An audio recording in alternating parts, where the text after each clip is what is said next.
नमस्ते प्यारे बच्चों, मैं महेश राठौड़। आज हम सीखेंगे प्रतिशत कैसे निकालते हैं।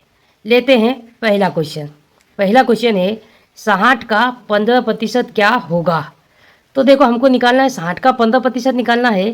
तो यहाँ पर लिखेंगे 60 का मतलब होता है गुणा और उसका निकालना हमको 15%।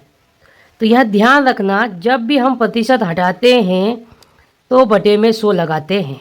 तो ये क्या हो जाएगा 60 गुणित 15/100।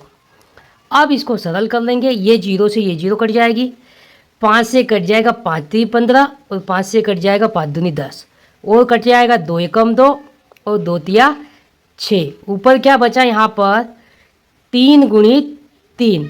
इन दोनों का आपस में गुणा करेंगे तो कितना आ जाएगा 9। तो देखो 60 का 15% क्या होगा 9। ये हमारा आंसर हो जाएगा। अब देखते हैं क्वेश्चन नंबर दूसरा। पहले क्वेश्चन जैसा ही है तो इसको सॉल्व करते हैं। तो देखो क्या है 200 का मतलब होता है गुणा 40%। ये हमको निकालना है। तो यहाँ पर देखो 200 गुणित 40%, हटाएंगे तो बटे में क्या लगाएंगे 100 लगाएंगे। अब इसको सरल कर लेंगे। देखो जीरो से जीरो कट जाएगी, ये जीरो से ये जीरो कट जाएगी। क्या बचा यहाँ पर 20 गुणित 4। तो 20 का 4 में गुणा करेंगे तो कितना हो जाएगा 80। तो देखो 200 का 40% कितना होगा 80। ये आंसर हो जाएगा। देखो बच्चों क्वेश्चन तीसरा है संख्या 24 120 का कितना प्रतिशत होगा। तो पहले हम इसको लिखने का तरीका देखेंगे। तो देखो क्या है 24 120 का कितना प्रतिशत है। तो हम यहाँ पर लिखेंगे कि 120 का x% है 24। इसको इस प्रकार लिखेंगे। अब इसको हल कर लेंगे। 120 का मतलब होता है गुणा, x% है, प्रतिशत हटेगा तो बटे में 100 लगाएंगे, बराबर में क्या है 24। अब देखो x का मान निकालना है तो x को यहीं रहने देंगे, बाकी वैल्यू को हम पक्षांतर कर लेंगे। तो यहाँ पर 24 पहले से है।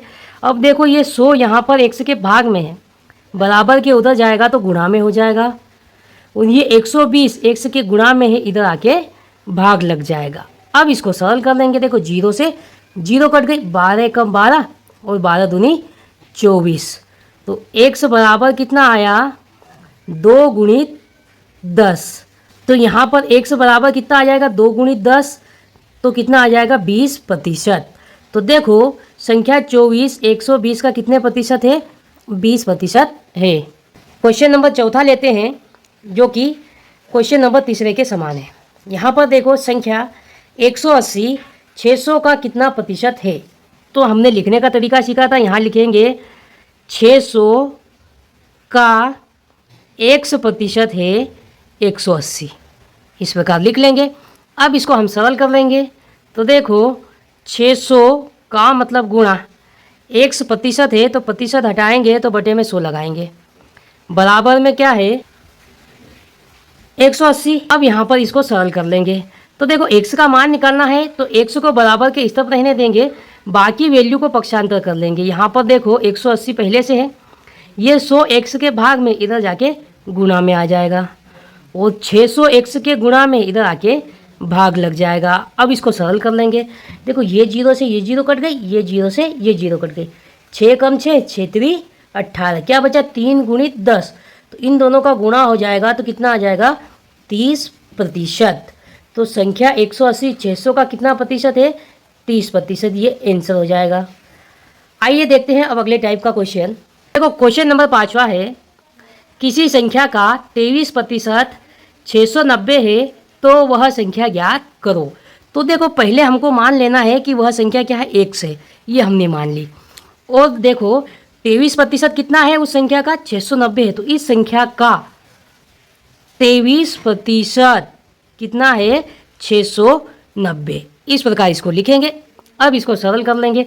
देखो x का मतलब गुणा, 23% है तो प्रतिशत हटाएंगे बटे में 100 लगाएंगे, बराबर किसके है 690 के।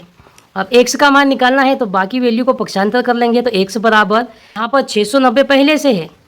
अब यहाँ पर देखो ये 100 भाग में है, इधर आके गुणा में हो जाएगा और ये 23 गुणा में है, इधर आके भाग लग जाएगा। अब देखो 23 से कम 23 और 23 दिया 69, जीरो है तो जीरो।